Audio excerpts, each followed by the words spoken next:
Hello guys, isang magandang hapon sa inyo lahat at nandito tayo ngayon sa Divine Grace. So, bumisita lang tayo rito sa lugar nila at gusto ko lang makita yung lugar kung saan ay dinadayo ng mga tao itong Divine Grace. So mga kaibigan, at first time ko na makapasok dito sa loob.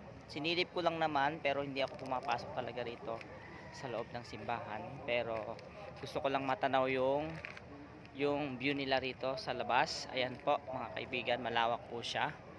Ayan, siyempre makikita nyo rin po yung mga lugar na hindi nyo pa nakikita dito sa Divine Grace. So makikita nyo rito mayroong isang napakalaking rebulto. Saan po ba yun? Sobrang sikat ng araw, hindi siya makita, pero makikita nyo guys yung lawak ng Divine Grace. Akala ko napakaliit lang tong lugar na to, napakalawak pala. Pag pumasok ka dito ay napakalawak pala, para kang pumunta sa isang grotto. Sa grotto, ganun din pala ang kalawak siya. So pag mahal na araw, marami nagpupunta rito. Pag maraming dumadayo rito, yun guys, makikita nyo yung dahil sa sinag ng araw hindi makita yung rebulto, sobrang sikat ng araw.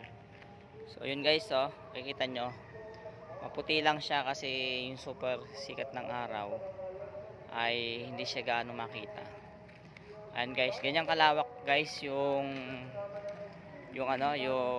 Divine Grace. Makikita nyo guys, ang simbahan nila dun sa labas ay nandun sa labas banda, pero dito pagka maraming tao dito sila sa isang place na to na ayan po, yung para siyang court. Makikita niyo yan, para siyang court. Diyan sila dumadalo, sumasamba. So grabe ang mga taong dumadalo rito. Wala tayong magagawa dahil sa kanilang reliyon ay yun ang kanilang paniniwala. So hindi naman natin sila pwedeng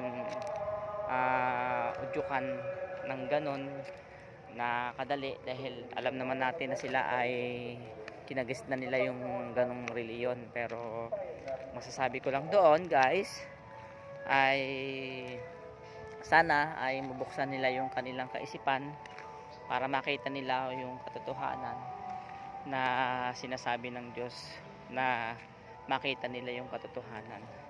So guys, mapapansin nyo, kaya lang ako gumala rito dahil una, wala akong pasok.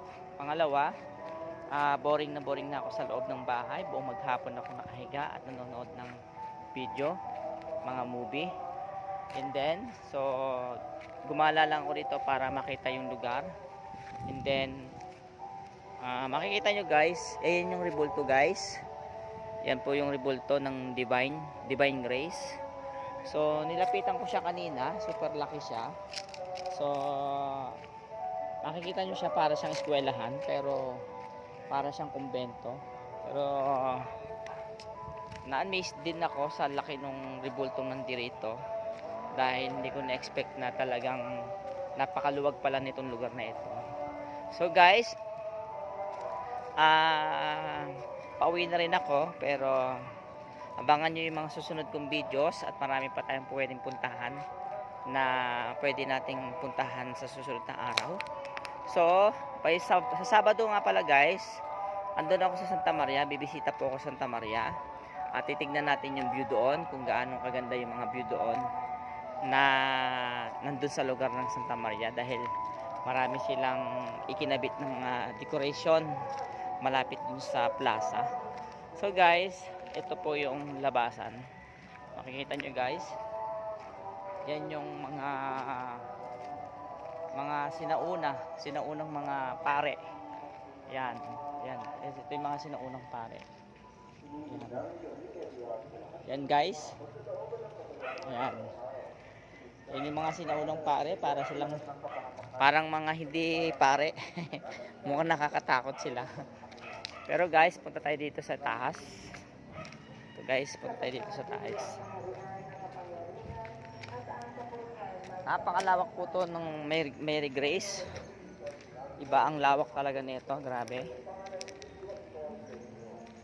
So guys, marami pa dito mga ginagawa na pwede nilang gawin para dayuhin pa ito ng mga maraming tao. So pag mahal na araw, puno ito. Maraming tao rito. Super, napakaraming tao rito. Pinagtatambayan to. And guys, lakad-lakad lang tayo guys.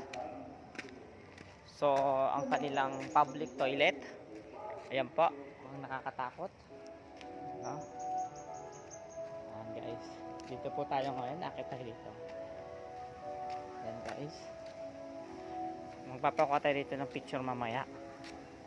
Ayan, kanina dito guys, nagpakuha ko dito ng picture.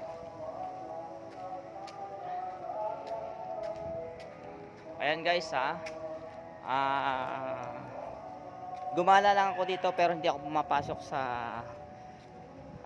simbahan ng Katoliko dahil alam niyo naman na iba ang aking reliyon.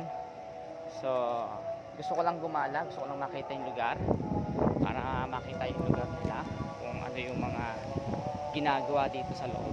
Ayan guys, yung lugar, pasinin nyo guys. Ayan guys. Okay guys, paalam na. Abangan nyo ulit yung aking mga videos at tatambay muna ako dito. Salamat guys.